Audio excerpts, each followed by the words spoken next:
इनको अटैक आ गया। तो ये नहीं, ये सामने में गए थे काम करने के लिए, गर्मी का काम, तो 3-4 दिन काम नहीं मिला, तो टैबलेट नहीं खा सके, उसकी वजह से इनके दिमाग पे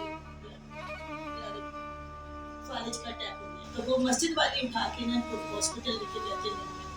तो काफ़ी अर्सा तो उन्होंने हमारा साथ दिया।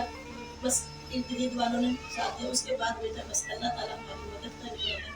अल्लाह के सिवा हमारा कोई साथ नहीं है। कोई बेटा नहीं है, हमारी एक ही बेटी है।